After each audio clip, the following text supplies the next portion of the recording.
Umat muslim diwajibkan untuk membatasi makanan, minuman, dan merokok saat sedang berpuasa. Di luar sisi agama, ada beberapa pertanyaan yang timbul tentang puasa, terutama mengenai apakah puasa bermanfaat bagi kesehatan. Untuk menjawabnya, kita harus mengenal hal-hal apa saja yang terjadi di dalam tubuh selama kita berpuasa.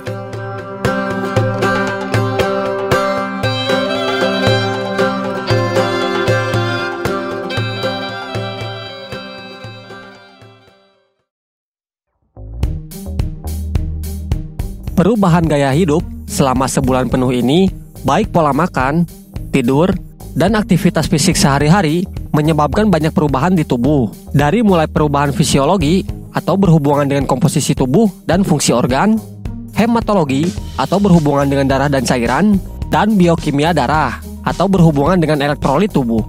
Kita menyebutnya sebagai fisiologi berpuasa. Perubahan yang terjadi di dalam tubuh saat berpuasa akan berbeda-beda, tergantung dari lamanya kita berpuasa. Secara teknis, tubuh baru masuk ke fase puasa setelah 8 jam dari makan terakhir, di mana usus selesai menyerap berbagai macam nutrisi dari makanan. Pada kondisi normal, glukosa tubuh tersimpan di liver dan otot sebagai sumber energi utama. Selama puasa, penyimpanan glukosa inilah yang dibakar pertama untuk memasok energi bagi tubuh kita, sehingga kita dapat melakukan kegiatan seperti biasa. Setelah penyimpanan ini habis, lemaklah yang menjadi sumber energi selanjutnya. Meskipun sebenarnya, penyimpanan glukosa di liver tidak dihabiskan penuh.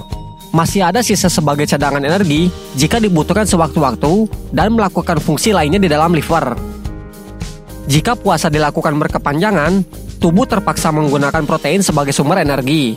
Penggunaan protein sebagai sumber energi adalah tidak sehat.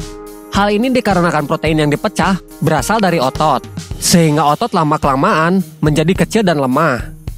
Namun, pada puasa Ramadan, kita hanya berpuasa selama kurang lebih 13-14 jam, tepat di waktu pergantian sumber energi dari glukosa liver ke lemak sebagai sumber energi kedua.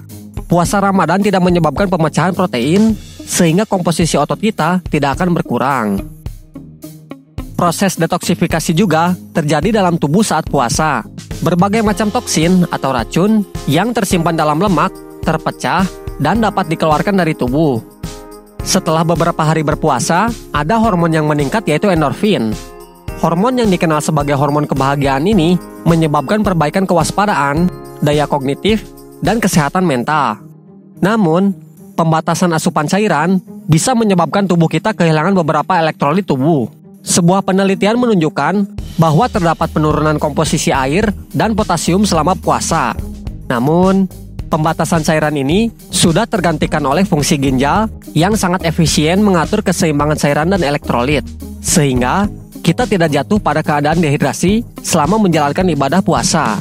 Asupan makanan dan minuman yang seimbang memegang peranan yang penting selama puasa.